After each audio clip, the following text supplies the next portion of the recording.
नमस्कार, perfect classes में आपका स्वागत है। मैंने आपको गई बार 9th क्लास का एक्सरसाइज 1.2 का आपको पूरी 1.1 की एक्सरसाइज कराई थी। अब मैं 1.2 को कराना चाहता हूँ। 1.2 के पहले मैं आपको बता देता हूँ, मैंने आपको बताया था वास्तविक संख्याएं। वास्तविक संख्याएं बताई थी, तो वास्तविक संख्याएं यानी कि रियल नंबर दो प्रकार के होते हैं। एक तो होते हैं इसके अंदर परिमेय संख्या और एक होती है अपरिमेय संख्या। एक होती है परिमेय संख्या और एक होती है अपरिमेय संख्या। इन्हीं से संबंधित एक्सरसाइज 1.2 में कुछ सवाल है। और एक चीज है संख्या रेखा। जैसा कि आपने बचपन में 6ठी 7वीं 8वीं क्लास में पढ़ा होगा, संख्या रेखा। संख्या रेखा कैसी होती है? संख्या रेखा एक बार मैं बता देता हूं आपको। एक बार इन सब चीजों के बारे में बता देता हूं, वास्तविक संख्या, परिमेय संख्या, अपरिमेय संख्या, संख्या रेखा। जिसने अभी ज्वाइन करा है उनको चारों चीज समझा दो ताकि एक्सरसाइज 1.2 अच्छी तरह से समझ में आ जाए।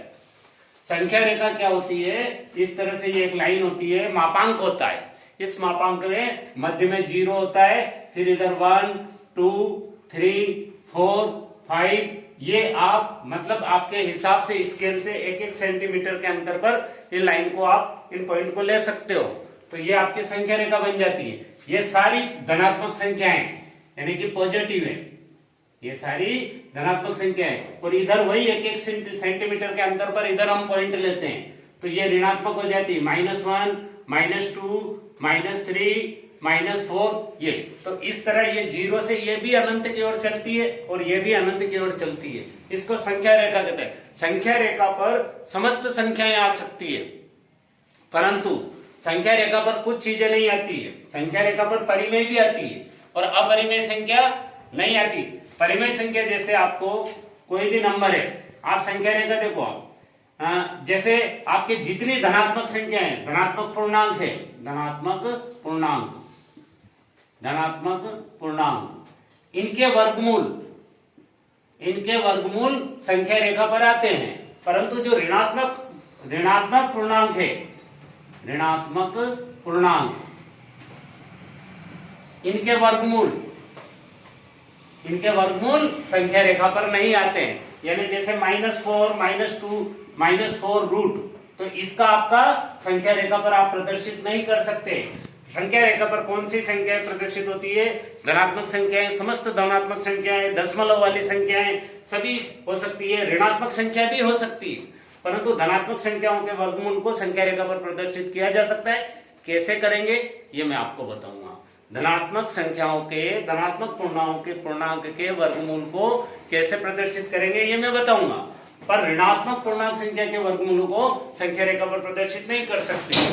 अब आप इधर देखिए, वास्तविक संख्या, दुनिया में जितनी भी संख्या है सभी वास्तविक संख्याएं, जितनी भी संख्याएं सारी वास्तविक संख्याएं। इनको अंग्रेजी में रियल नंबर कहते हैं, रियल नंबर। और ये दो प्रकार की होती है, एक होती है परिमेय, एक होती है अपरिमेय। परिमेय संख्या होती है जितनी भी जैसे संख्या है 2 3 4 1/2 -5, यानी परिमेय के अंदर आपके प्राकृत संख्या, पूर्ण संख्या, पूर्णांक संख्या सारी चीज परिमेय संख्या में आती है। और अपरिमेय संख्या में जिनको आप P/Q के रूप में व्यक्त नहीं कर सकते, P/Q के रूप में व्यक्त नहीं कर सकते। जैसे आप देखो, व्यक्त नहीं कर सकते हैं, वो आपके अपरिमेय संख्या के रूप में आती है। तो ये परिमेय और ये अपरिमेय और वास्तविक संख्या है। अब मैं आपको कुछ सवाल कराना चाहता हूं। 1.2 का पहला सवाल। 1.2 में आपके पहला क्वेश्चन है, सत्य और असत्य बताना है और सत्य और असत्य को तर्क सहित बताना है, तर्क भी देना है। तर्क का मतलब हुआ उसका उत्तर का कारण बताना है। जैसे पहला क्वेश्चन है 1.2 का पहला क्वेश्चन, नीचे दिए गए कथन सत्य है या असत्य है, कारण के साथ अपने उत्तर दीजिए। पहला प्रश्न है, प्रत्येक अपरिमेय संख्या एक वास्तविक संख्या है। प्रत्येक अपरिमेय संख्या, ध्यान देना, प्रत्येक अपरिमेय संख्या एक वास्तविक संख्या है, नहीं या हां, ये बताना है। तो प्रत्येक अपरिमेय संख्या एक वास्तविक संख्या है। ये सत्य है। क्यों? क्योंकि हम जानते हैं कि वास्तविक संख्या में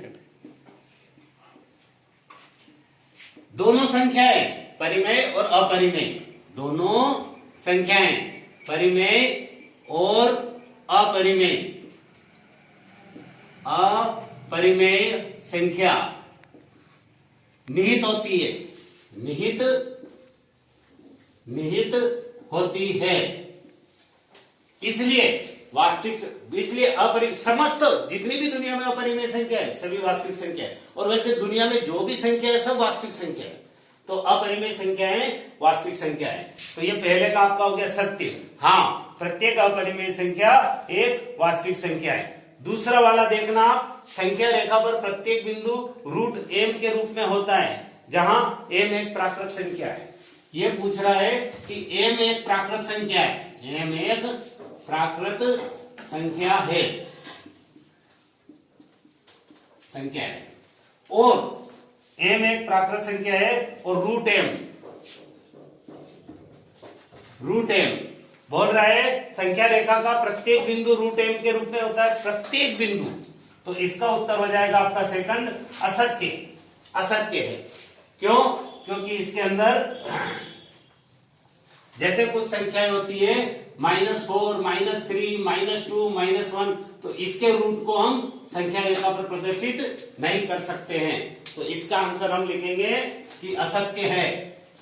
इसका आंसर लिखेंगे हम असत्य है, क्योंकि ऋणात्मक संख्याओं के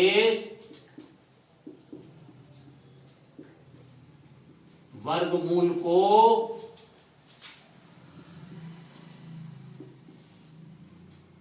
संख्या रेखा पर प्रदर्शित नहीं कर सकते हैं। तीसरा वाला है, लास्ट है इसका तीसरा वाला है आपका तीसरा, प्रत्येक वास्तविक संख्या एक अपरिमेय संख्या है। प्रत्येक वास्तविक संख्या तो नहीं, क्योंकि हम जानते हैं कि वास्तविक संख्या के अंतर्गत परिमेय और अपरिमेय दोनों संख्या होती है। तो ये बोल रहा है कि प्रत्येक वास्तविक संख्या एक अपरिमेय संख्या है। प्रत्येक वास्तविक अपरिमेय नहीं हो सकती, क्योंकि कुछ वास्तविक संख्याएं परिमेय भी है, इसलिए अब परिमेय और अपरिमेय हो ही नहीं सकता है। परिमेय अलग है, अपरिमेय अलग है, जैसे रात और दिन है। इसलिए ये असत्य है, क्योंकि प्रत्येक वास्तविक संख्याओं में कुछ संख्या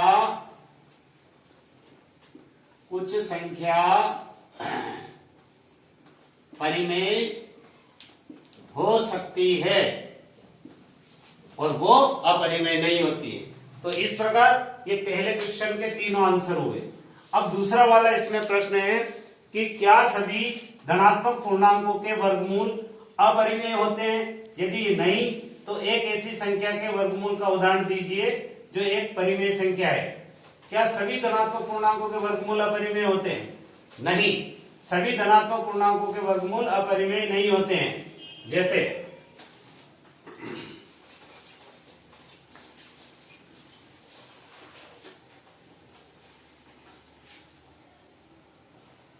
जैसे आप देखिए, मैं गिनती लिखता हूं 1 2 3 4 5 6 7 8, ये दूसरा क्वेश्चन है ना, 8 9 10 11 12 13 14 15 और 16। अब इन सबका वर्गमूल करता हूं। √1, √2, √3, √4, √5, √6, √7, √8, √9, √10, √11, √12, √13, √14, √15, √16। अब इसमें कुछ के आंसर निकल रहे हैं। √1 का आंसर 1, जबकि इसका नहीं निकल रहा है। √2, √3 भी ऐसे ही, √4 का आंसर होता है 2, √5 ऐसा कैसा, √6, √7, √8 और 9 का हो जाएगा 3, √10, √11, √12, √13, √14, √15 और √16 का हो जाएगा 4। तो ये जो आंसर निकल रहे हैं आपके 1, 2, 3, 4, ये आपकी क्या है, परिमेय संख्या है। तो ये अपरिमेय हो गई, ये √2, √3, √5 ये अपरिमेय हो गई। तो आप इसका जवाब इसका नहीं, सभी धनात्मक पूर्णांकों का वर्गमूल अपरिमेय नहीं होते हैं, कुछ के परिमेय भी होते हैं। तो ये दे। उसके बाद एक नेक्स्ट सवाल है कि आपको रूट वाले जो ये संख्या है √2, √3, √5, इसको अपने को संख्या रेखा पर बनाना है। तो इसको बताने के लिए मैं दोस्तों तुम्हें कॉपी में करके बताऊंगा।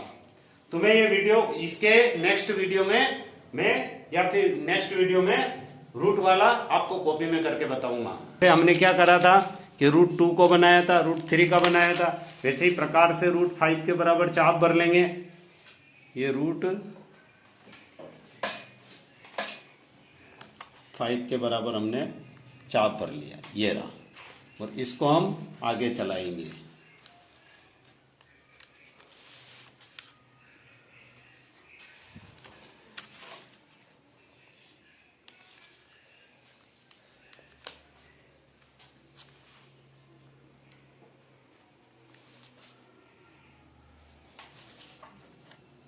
तो ये इस प्रकार देखो आपके यहाँ √5 आ गया। √5 की वैल्यू हम जानते हैं कितनी होती है, 2 पॉइंट करके कुछ होती है, समथिंग 2.43 जो भी होती है।